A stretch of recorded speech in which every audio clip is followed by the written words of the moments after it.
विभवांतर एक क्रम में ना दिए गए हों, तब हम कैसे माध्यिका को सॉल्व करेंगे, आज हमें वो देखना है। माध्यिका का लगभग सभी तरह के सवाल हम लोग सॉल्व कर चुके हैं, यही है। या एक और हम बता देंगे जो बीच में मिस वाला है, जो बीच में नहीं दिए होती बारंबारताएं, इसको भी एक बता देते हैं।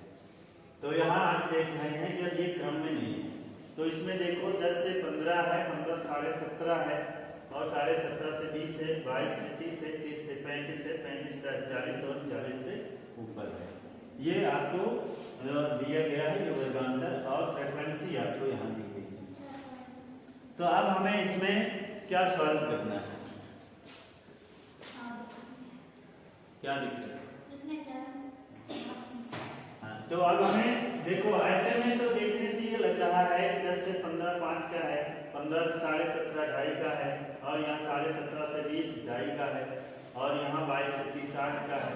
तो ये इस तरह से देखने पे लग रहा है कि क्रम में नहीं है। तो सबसे पहले हमें इसको एक निश्चित अंतराल बना लेना है। जब तक निश्चित अंतराल नहीं बनेगा तब तक हम सॉल्व नहीं कर पाएंगे। तो हमें सबसे पहले निश्चित अंतराल बनाने के लिए ये देखना पड़ेगा कि देखो ये जो 10 से 15 है और 15 से यहाँ 30 तक, यहाँ तक 10 का अंतर है, फिर 22 से 30 8 का अंतर है, और 30 से 35 ये 5 का अंतर है, 35 से 40 और 40 से ऊपर। तो हमने पिछले दिन ये भी देखा था कि जो अगर इसमें ऐसे डिफरेंस होता है 5-5 का तो हम उसको कोई वो नहीं मानते, लेकिन अगर हम इसमें 5-5 का अंतर बना लें तब भी कोई अलग अंतर नहीं होगा, और 10 का भी बना देंगे तब भी कोई अंतर नहीं होगा। तो हम ज्यादातर देख रहे हैं 5-5 का है तो 5-5 का बना लेते हैं, सबसे ज्यादा सही रहेगा। 10 से 15 10 ही रहने देते हैं, और ये 15 से 20 कर लेते हैं, इन दोनों को एक में जोड़ लेंगे, है ना। अगर हमें 10 से 20 बनाना है तो 10 वाले इसको भी जोड़ लेंगे, पूरा यहाँ तक का जोड़ लेंगे, है ना। तो लेकिन हम 5-5 का अंतर ज्यादा देख रहे हैं, इसलिए 5-5 वाले हम ज्यादा कर लेते हैं। तो यही करते हैं, 10 से 15 है उसको रहने देते हैं, और 15 से 20 में ये 2 के 2 जुड़ जाएंगे। ठीक है, कर ले ऐसा, किसी को कोई दिक्कत? 15 से 20 कर लेते हैं, और 15 से 20 में ये क्या हो जाएगा, लेकिन एक दिक्कत तो ये होगी 22 से 30 होगा, ये 8 का अंतर है, फिर तो यहाँ दिक्कत हो जाएगी। तो एक काम करते हैं, इसको 10 से 20 का कर लो, 10 से 20 का कर लो, 20 से 30 का कर लो, 30 से 40 का कर लो, 40 से 50 का कर लो। ठीक है, यही ज्यादा ठीक रहेगा। तो पूरा ये 10 से 20 का ही कर लो, 10 से 20। अब 10 से 20 है तो यहाँ तक के सारे इसमें एक में जुड़ जाएंगे, है ना। कितना हो जाएगा, 7 5 12, 2 और 2 3 4 42 हो गया, है ना। तो इन तीनों को मिटा के हम लोग यहाँ क्या करेंगे, 42 लिख लेंगे। 42 आप लोग अलग से बना लो, हमारे पास बोर्ड ज्यादा नहीं है इसलिए हम इतना ही कर रहे हैं, आप लोग उसको अलग कॉपी में बना लीजिए। और फिर ये क्या है 22 से 30, तो इससे ऊपर तो कुछ है नहीं, 22 से 30 को वैसे सेम रहने देते हैं। हाँ, इसको जो है 20 से 30 कर लेते हैं, ये हो गया हमारा 20 से 30। ठीक है, कॉन्टिन्यूअस सीरीज भी बनती जा रही है। और अब 30 से 40 कर लेते हैं, जब 30 से 40 करेंगे तो कितना हो जाएगा, 58 हो जाएगा, है ना। ये समझ में आ रहा है कि नहीं किसी को? जिसको नहीं आ रहा वो तुरंत से खड़े हो जाना। और 40 से जब सब में 10 का अंतर है तो इसमें भी 10 का अंतर होगा, 40 से 50 हो जाएगा, 40 से 50 हो गया, और फिर फ्रीक्वेंसी इसकी वही रहेगी। ठीक है ना, यहाँ तक सबको समझ में आया है? किसी को अगर लग रहा हो नहीं आ रहा है तो बता दो। ठीक है, बढ़े आगे। अब बाकी आपको वही सब कुछ वही करना है, और कुछ भी अंतर नहीं है। तो अब हमें क्या करना है, सबसे पहले CF निकालना है। CF कैसे निकलेगा, कोई बता सकता है? इसको जोड़ते जाए अच्छा इसको जोड़े चलो यहाँ लिख दिया हमने 42 फिर 25 जोड़ देंगे 5 2 7 4 2 6 और फिर यहाँ पे ये इसको तो मिलाया नहीं है 30 से 40 को 30 से ये 40 हो गया है तो इसमें 58 जोड़ देंगे कितना हो जाएगा 8 7 15 का 5 6 5 11 1 12 सही है और फिर अब 40 जोड़ देंगे कितना हो जाएगा 5 और 4 2 6 1 165 ठीक है यहाँ तक आ गया समझ सबको समझ में ये तो हमेशा करते आ रहे हैं ना तो ये हमारा CF निकल गया अब हमें हमारा अगला स्टेप क्या होगा अब हमें M निकाल लेना है ना M इक्वल टू सूत्र बताइए n/2 सबकी जिम्मेदारी यही दो लोग बच्चे लेके बैठ गए क्या सभी लोग बताओ इतना आसान सा ये सब सबको बताना है n/2 n बताओ कितना है n है 165/2 अब इसको कौन कौन भाग दे सकता है 82.5 2 1 2 2 16 2 2 4 दशमलव और 1 बचा 2 पंचे 10 इक्वल टू आ गया 82.5 ये आया है स्मॉल n या n/2 ठीक है तो एक हमें ये मिल गया अब अगला स्टेप हमारा क्या होगा अगला स्टेप हमारा पहले इसको देखें किसमें जा रहा है 82 इसमें जाएगा नहीं क्योंकि ये 67 तक ही है फिर इसमें जाएगा 125 में इसका मतलब है कि यही जो है हमारा डिसाइड हो जाएगा जो CI है यही CI हमारा डिसाइड हो गया तो अब हम इसमें हमें ये पता चल गया कि हमारा जो L1 है 30 है और L2 जो है 40 है ठीक है तो अब हमारा सूत्र बन गया M equal to L1 plus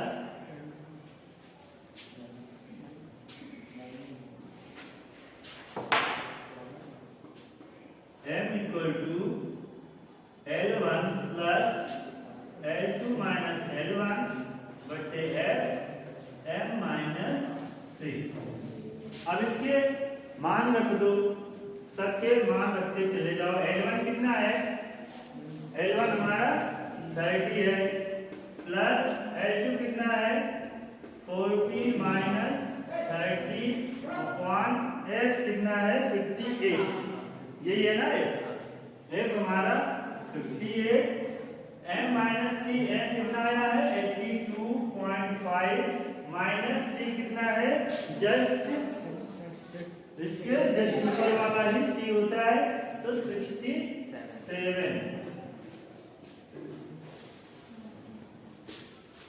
equal to 30 plus ये हो गया 10/58 और इसको घटा दो 12 में से 5 का तो 5 आ गया 12 में 7 किया 5 और यहाँ बचा 7 में 6 दिया 1 15.5 बराबर 30 प्लस ये इससे इसमें हम गुणा कर लेंगे मल्टीप्लाई करेंगे कितना हो जाएगा ये 155 बटे 58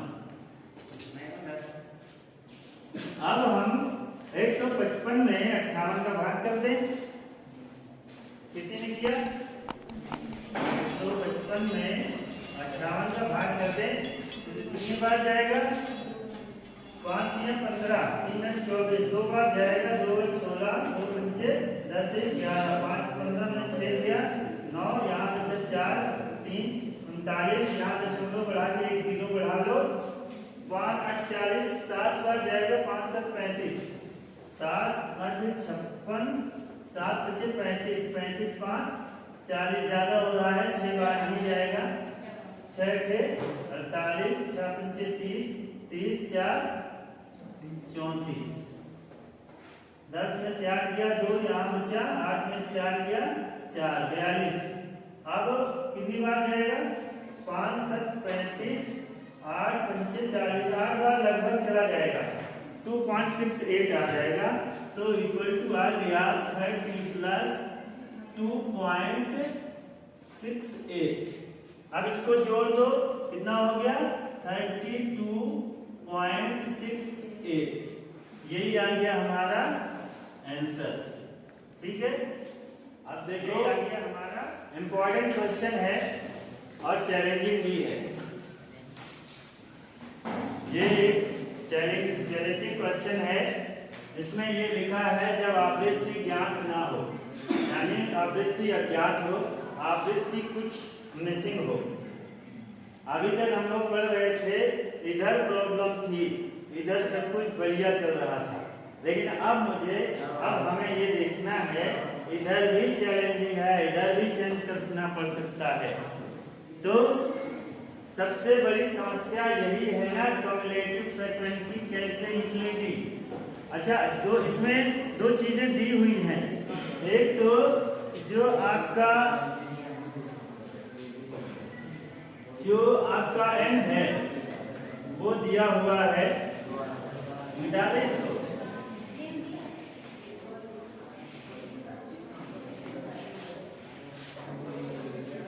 एक तो n दिया हुआ है आपका 229 और m भी दिया हुआ है 46। ये दो चीजें आपको दी गई हैं, ठीक है। अब हमें यहाँ से निकालना है, ये कैसे निकलेगा। सबसे पहला स्टेप क्या होता है, सबसे पहला स्टेप होता है कम्युलेटिव फ्रीक्वेंसी निकालना। तो अब ये कैसे जुड़ेगा, इसको हम मान लेते हैं x, इसको हम क्या मान लें, x मान लें, ठीक है। इसको हमने x मान लिया। अब x मान लिया तो अब हम जोड़ सकते हैं ना, इसको जोड़ सकते हैं कि नहीं जोड़ सकते। इसको y मान लो या x को x1 मान लो, इसको y मान लो, है ना। दोनों को x मान लेंगे तो फिर दोनों में अंतर क्या रहेगा, इसको y मान लिया। चलो अब हमें CF निकालना है, तो सबसे पहले क्या करेंगे, 12 प्लस 30 कितना हो गया 42, और यहाँ पे 42 प्लस x, यही होगा ना। अब प्लस कितना हो जाएगा, इसको जुड़ सकता है, संख्याएं आपस में जुड़ सकती हैं। 5 2 7 6 5 11 117 प्लस x, और यहाँ पे क्या हो जाएगा 117 प्लस x प्लस y। यहाँ पे कितना हो जाएगा, इसको जोड़ लो, 7 5 12 2 1 3 1 4 142। सही है कि नहीं है, हाँ। 25 5 30 10 40 2 42, 142 प्लस x प्लस y। ये ऐसा करते इसलिए जा रहे हैं क्योंकि जो चर हैं वो आपस में जुड़ेंगे और जो अचर हैं वो आपस में जुड़ते जाएंगे, यानी संख्याएं आपस में जुड़ती चली जाएंगी और x और y अलग से जुड़ते जाएंगे, ठीक है। प्लस इसमें जोड़ लो 18 में 8 2 10 4 1 5 1 6 160 प्लस x प्लस y, ठीक है, निकल गया। अब देखो, अब इससे हम नहीं निकाल सकते, जो हमारा स्मॉल m है, स्मॉल m हमारा कितना आया 229 बटे कितना 2 n/2, यही आता है ना n/2। तो n हमारा दिया गया है 229, इधर ध्यान दो, इधर यहाँ पे यहाँ पे 42 5 2 7 6 4 10, हाँ वेरी गुड। 107 होना चाहिए यहाँ पे, और यहाँ पे ये भी 107 हो गया, और ये फिर बदल जाएगा ना, 32 हो जाएगा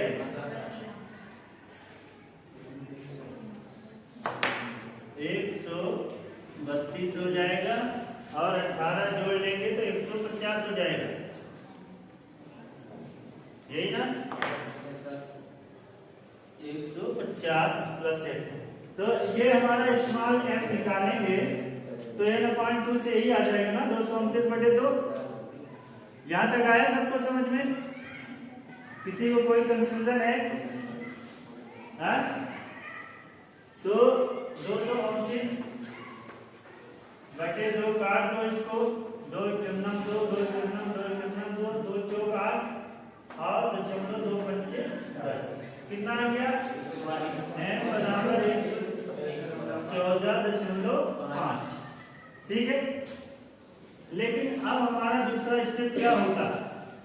दूसरा स्टेप ये होता कि हम इससे ये पता लगाते कि कौन सा CI हमारा डिसाइड होगा।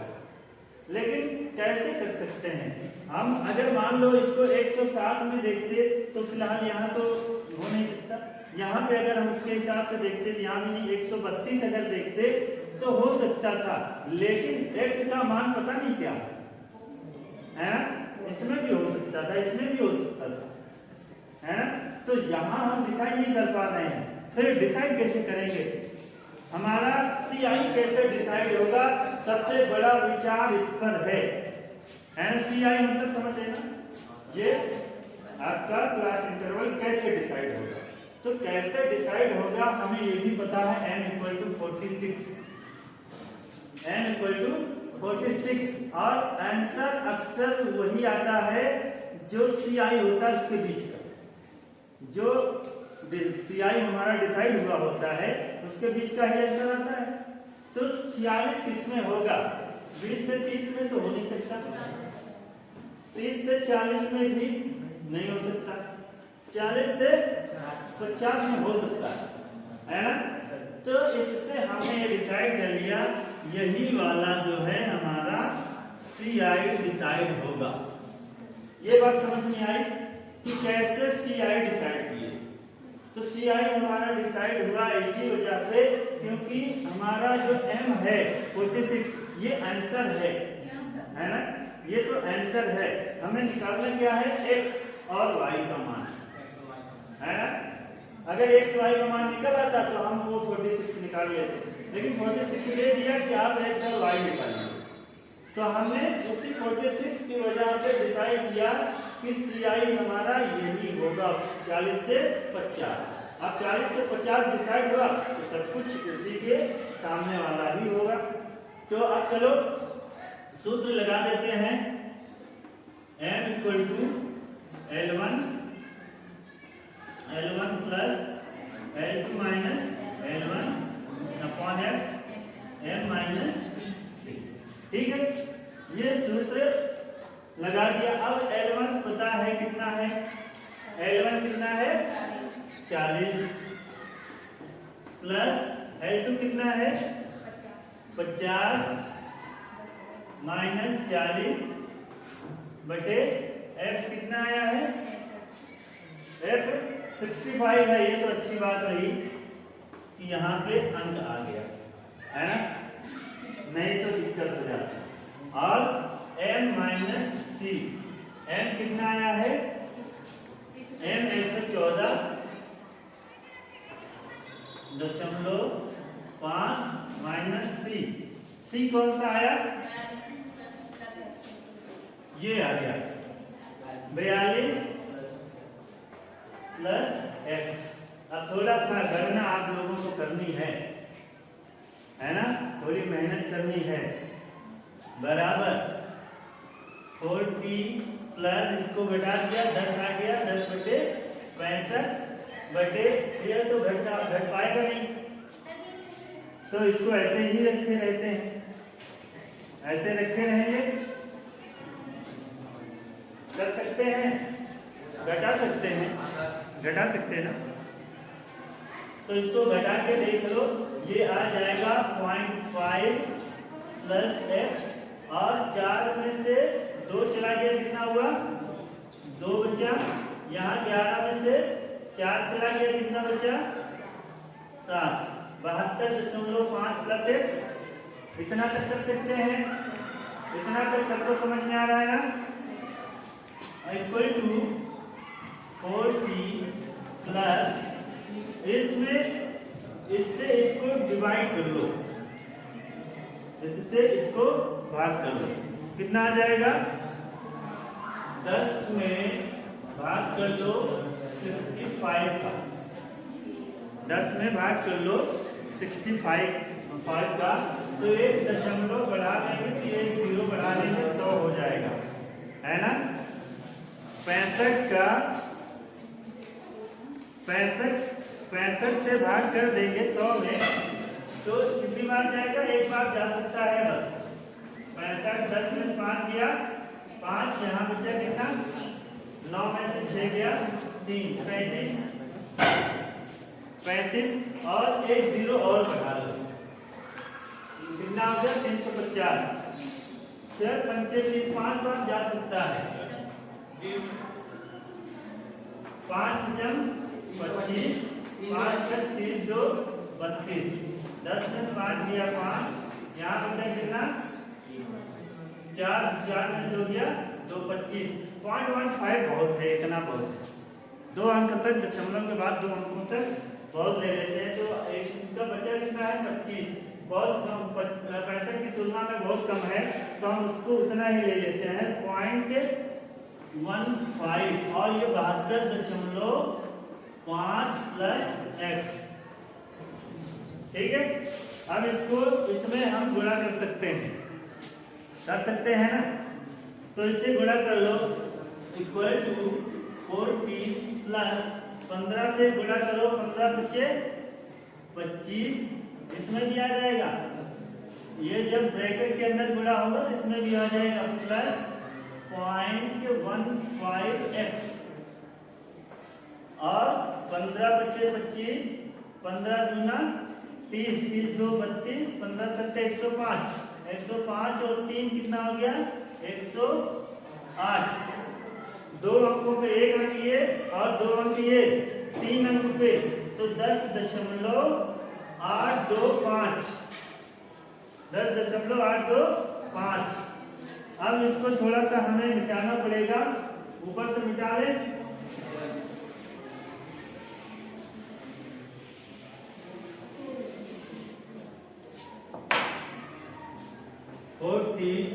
प्लस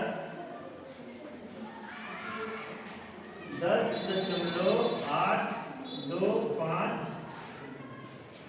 प्लस 0.15x, ठीक है। और एक बात और है, m का मान भी रख लो, m का मान भी दिया गया है ना, m का मान दिया गया 46 दिया गया है ना, m का मान भी रख लिया तो आ गया। अब इसमें क्या कर सकते हैं हम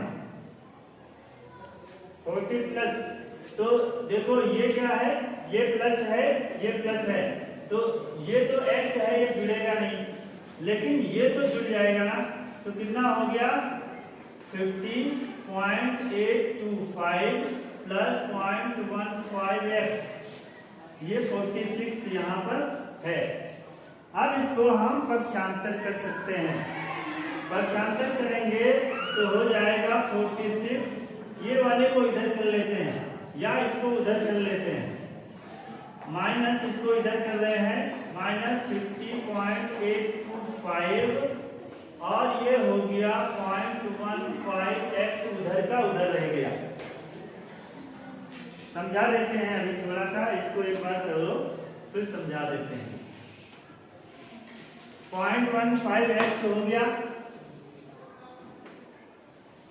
अब इसके बाद जब हमने ये पक्षांतर कर लिया, इसको इधर कर लिया, तो इधर आएगा कि ये प्लस था माइनस हो गया, और वो उधर का उधर रह गया। अब हम इसको घटा लेंगे, कितना हो जाएगा, ये 0.50 में 46 गया 4.825, लेकिन माइनस में, माइनस 4.825 इक्वल टू 0.15x, ठीक है।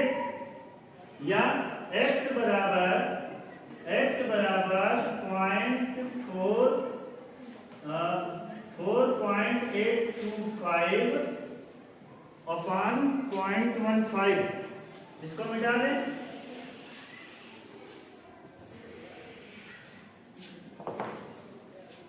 अपॉन 0.15, ये x हमारा यहाँ आ गया और ये 0.15 को हमने यहाँ कर दिया।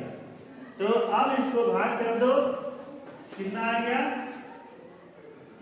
4 में भाग करो, 4.825 में भाग करो, 4.825 में भाग किया 15 का। इसमें देखो 2 अंक पे दशमलव है, ये दशमलव हमने हटा दिया और इधर का 2 अंक दशमलव हटा के इधर कर दिया। भाग का यही नियम है। तो 15 का भाग किया 48 में, 15 या 45, 3 बार किया 45, और ये कितना आ गया? 8 में 5 गया 3, 2, 15 दूनी 30, 2, और यहाँ दशमलव बढ़ा के ये 5 उतार लिया, 15 1 15, 10 आ गया, 15 6 90, कितना आ गया? 32.16, ये हो गया हमारा 32.17। तो 32 ही लगभग मानेंगे, 32 ही आना चाहिए हमारा, है?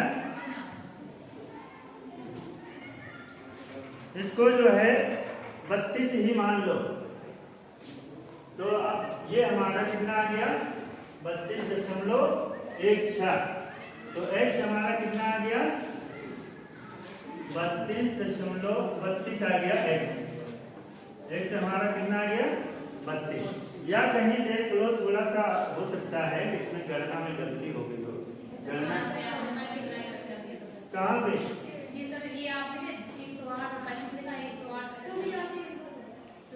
यहाँ पे तो बताना चाहिए ना। 15 × 75 7 और 15 दूना 30, 30 7 37 और 15 7 105 और 108, तो 10.875 यानी 10.9 यानी 11। तो इससे खास फर्क नहीं पड़ा है, कितना हो जाएगा ये? 32.5 हो जाएगा, ठीक है। कोई खास फर्क नहीं है। तो 32.5 का मतलब 33 कर लो, और क्या। इसको जो है 32.5 की जगह पे आप इसको 33 कर सकते हैं, क्योंकि फ्रीक्वेंसी हमारी कोई भी दशमलव में नहीं है। फ्रीक्वेंसी हमारी कोई भी दशमलव में नहीं है, तो इसको हम दशमलव में नहीं लिखेंगे। 33 भी लिख सकते हैं और 32 भी लिख सकते हैं, ठीक है। 0.5 इधर 0.5 इधर कर सकते हैं। तो चलो इसको एक बार फिर से रिपीट कर देते हैं। ये हमारा x आया है, अभी y हमारा नहीं आया है ना, y हमारा नहीं आया, केवल x आया है। तो अब क्या कर सकते हैं हम? अब हम इसमें किसी में भी मान रख करके आराम से y का मान निकाल सकते हैं, ठीक है। बाकी मेरे इसमें हम लोग जो है सब रूल जान रहे हैं, यही इतना डिसाइड करना था। इसको हमने डिसाइड किया जो हमें m दिया हुआ था, उससे m दिया हुआ था 46। तो हमने इससे देखा कि 46 से उत्तर वही आता है जो डिसाइड होता है, जो CI डिसाइड होता है उसके बीच का है। तो यही CI ऐसा था जिसके बीच में 46 आ रहा था, इसलिए उसको हमने मान लिया कि CI हमारा यही डिसाइड होगा। तो अब हमने सूत्र लगा दिया m = L1 + L2 - L1 / f m - c। उसको हमने सॉल्व किया और सॉल्व करके यहाँ पे आए, ये हमारा हो गया 114.5 - 42 + x, ये c है।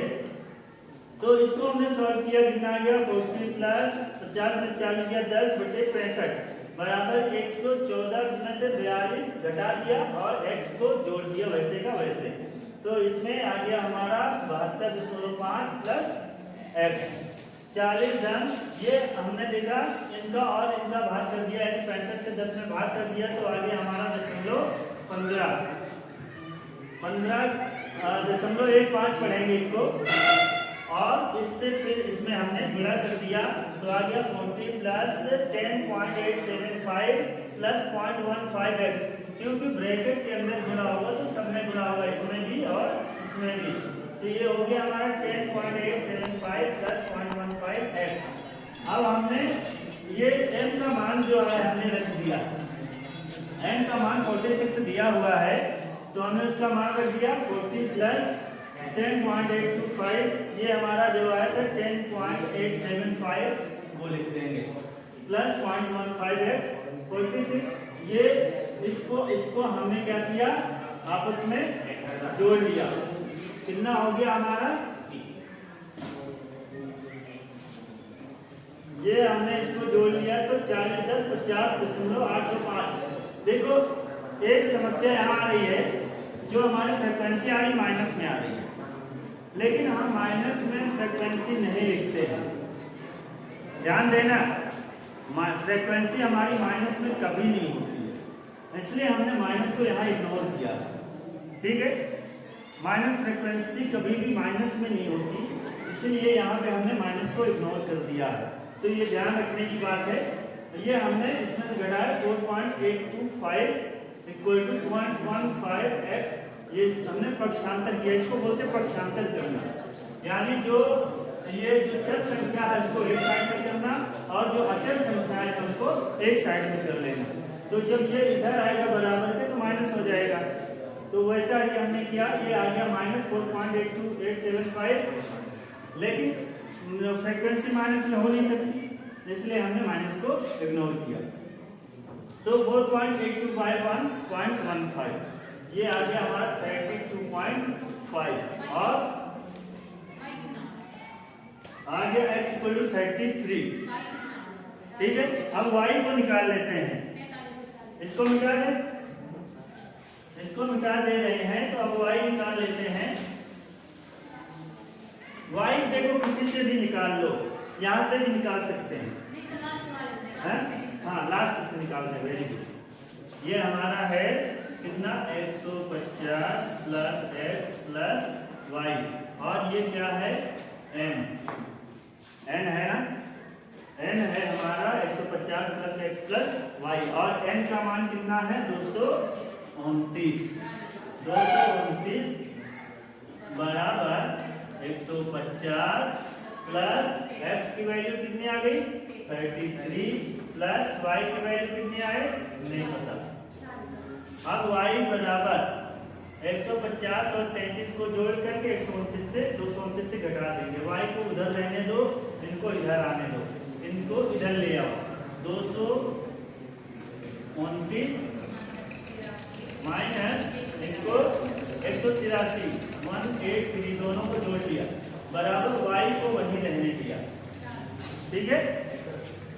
अब इसको घटाओ, 9 में से 3 गया कितना बचा 6, और यहाँ बचा कितना 12 में से 8 गया 4, और 1 में से 1 चला गया इसमें 46 इक्वल टू y, यानी y बराबर जो है वो कितना आ गया 46, ठीक है। x का मान कितना आया,